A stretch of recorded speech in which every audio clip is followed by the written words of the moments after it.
सर्वांना नमस्कार. आपल्या शिवार्थ डी क्लासेस या यूट्यूब चॅनलला मी सर्वांचं स्वागत करतो. मित्रांनो, आपल्याला वारंवार राज्यशास्त्र या विषयामध्ये विचारलेले काही महत्त्वाचे प्रश्न आहेत. ते प्रश्न आपण या व्हिडिओच्या माध्यमातून पाहणार आहोत. ज्यामुळे आपल्याला नक्कीच 1 मार्क, 2 मार्क, 3 मार्क, कधी-कधी 4 मार्काला राज्यशास्त्र विचारला जातो. तर आपण सरळ सेवा, पोलीस भरती किंवा इतर परीक्षेमध्ये याचं स्थान महत्त्वाचं असणार आहे या विषयाचं. तर बघूया आपण हे महत्त्वाचे काही प्रश्न. तर आपण जर माझ्या चॅनलला नवीन असाल तर चॅनलला सबस्क्राईब करा. पहिला प्रश्न असेल, भारतीय संविधानाचे शिल्पकार कोणास म्हणतात? तर या प्रश्नाचं योग्य उत्तर काय आहे? तर डॉक्टर बाबासाहेब आंबेडकर. महत्त्वाचं म्हणजे की डॉक्टर बाबासाहेब आंबेडकर हे मसुदा समितीचे अध्यक्षसुद्धा होते. प्रश्न खूप वेळेस आलेला आहे. 2 नंबरचा प्रश्न आहे, भारताच्या राज्यघटनेची अंमलबजावणी कधीपासून सुरू झाली? तर 26 जानेवारी 1950 रोजी अंमलबजावणी सुरू झालेली पाहायला मिळते. आणि भारतानं संविधानाचा स्वीकार कधी केला? तर 26 नोव्हेंबर 1949 रोजी. 3 नंबरचा प्रश्न आहे आपला व्हिडिओमधला. भारतीय राज्यघटनेत सध्या किती मूलभूत अधिकार आहेत? तर 6. सुरुवातीला भारतीय राज्यघटनेमध्ये मूलभूत हक्क किंवा अधिकारांची संख्या किती होती? तर 7 इतकी होती. किती होती? 7. लक्षात घ्या, प्रश्न महत्त्वाचा आहे. पुढचा प्रश्न 4था आहे. राज्यसभेचे पदसिद्ध अध्यक्ष कोण असतात?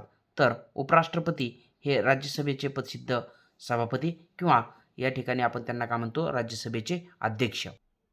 5वा प्रश्न आहे, भारताचे प्रथम नागरिक कोणास मानले जाते? तर या प्रश्नाचं योग्य उत्तर काय? तर राष्ट्रपती. आणि राष्ट्रपती यांना आपण काय म्हणतो अजून? तर देशाचे कार्यकारी प्रमुख. तसेच 6वा प्रश्न, संसदेचे कनिष्ठ सभागृह कोणते? तर संसदेचं कनिष्ठ सभागृह हे लोकसभा आहे आणि संसदेचं वरिष्ठ सभागृह हे राज्यसभा आहे. राज्यपालांची नियुक्ती कोण करतात? तर राष्ट्रपती करतात. प्रश्न महत्त्वाचा आहे मित्रांनो. महाराष्ट्रात विधानसभेच्या एकूण किती जागा आहेत? तर 288 जागा आपल्याला पाहायला मिळतात. या ठिकाणी आपल्या व्हिडिओमधला 9व्या क्रमांकाचा प्रश्न असणार आहे. 9व्या क्रमांकाचा प्रश्न आहे, पंचायत राज स्वीकारणारे पहिले राज्य कोणते? तर राजस्थान. या राज्यानं जे काही पंचायत राजचा स्वीकार केलेला आहे 2 ऑक्टोबर 1959 रोजी राजस्थानमधील नागौर या ठिकाणी या पंचायत राजचं आपल्याला उद्घाटन पंडित जवाहरलाल नेहरू यांच्या हस्ते झालेलं पाहायला मिळतं. पुढचा प्रश्न 10वा. या ठिकाणी पंचायत राज स्वीकारणारे महाराष्ट्र हे कितवे राज्य आहे किंवा होते? तर 9व्या क्रमांकाचं राज्य आपल्याला पाहायला मिळतं आपलं महाराष्ट्र. म्हणजेच की पंचायत राजचा स्वीकार करणारं महाराष्ट्र हे कितवं राज्य आहे? महाराष्ट्र तर एकूण 9व्या क्रमांकाचं. महाराष्ट्रानं 1 मे 1962 रोजी पंचायत राज स्वीकारलेलं पाहायला मिळतं आपल्याला. 11व्या क्रमांकाचा प्रश्न आहे, मतदाराचं वय 21 वर्षावरून 18 वर्ष कोणत्या घटनादुरुस्तीनं केलं गेलं? तर 61वी घटनादुरुस्ती 1988. घटनादुरुस्ती खूप वेळा विचारली गेलेल्या परीक्षेमध्ये. 12वा प्रश्न आहे आपल्या व्हिडिओमधला, अस्पृश्यता पाळणे हा गुन्हा कोणत्या कलमानुसार आहे? तर कलम 17. आणि अस्पृश्यता प्रतिबंधक कायदासुद्धा या ठिकाणी महत्त्वाचा असणार आहे आपल्याला. 1955 साली झालेला कायदा आहे तो अस्पृश्यता प्रतिबंधक कायदा 1955. पुढचा 13वा प्रश्न असणार आहे, उच्च न्यायालयाच्या न्यायाधीशांचे जे की निवृत्तीचं वय आहे ते किती असतं? तर 62 वर्ष असतं. 14वा प्रश्न आहे, ग्रामपंचायतीचा प्रशासकीय प्रमुख कोण असतो? तर ग्रामसेवक असतो. राष्ट्रपतींना पदाची शपथ कोण देतात?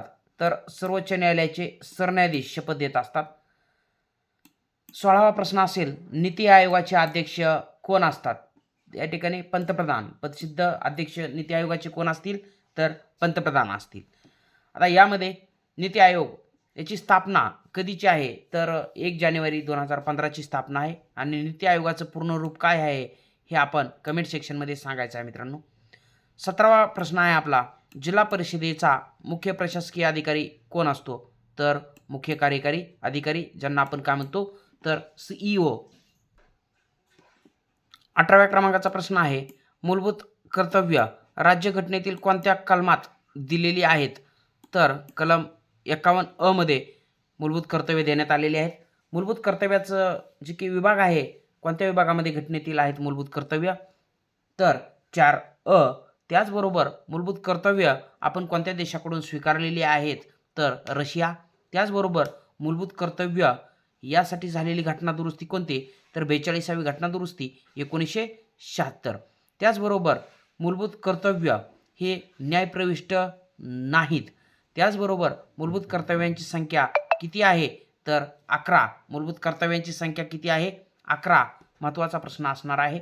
त्याचबरोबर 19वा प्रश्न असेल, स्वतंत्र भारताचे पहिले गृहमंत्री कोण होते? सरदार वल्लभभाई पटेल. त्याचबरोबर भारताचे लोहपुरुष कोण? सरदार वल्लभभाई पटेल. भारतीय एकात्मतेचे जनक कोण? सरदार वल्लभभाई पटेल. 20व्या क्रमांकाचा प्रश्न आहे, माहितीचा अधिकार भारतात कधी लागू झाला? प्रश्न खूप वेळा आलेला आहे. 2005 साली माहितीचा अधिकार आणि 2005 मध्येच कौटुंबिक हिंसाचार कायदासुद्धा महत्त्वाचा असणार आहे 2005 सालचा. तर हे होते वारंवार आपल्या राज्यशास्त्र या विषयामध्ये जे की सरळ सेवेमध्ये पोलीस भरतीमध्ये विचारलेले काही प्रश्न. तर अशाच काही महत्त्वाच्या प्रश्नासह आपण भेटणार आहोत. तत्पूर्वी आपण हा व्हिडिओ जास्तीत जास्त लाईक करून याला महत्त्वाचं म्हणजे की शेअर करा आणि आपण जर मित्रांनो माझ्या चॅनलला नवीन असाल तर चॅनलला सबस्क्राईब करा. तर भेटूया आपण पुढच्याच अशा महत्त्वाच्या व्हिडिओसह. तोपर्यंत धन्यवाद. जय हिंद. वंदे मातरम.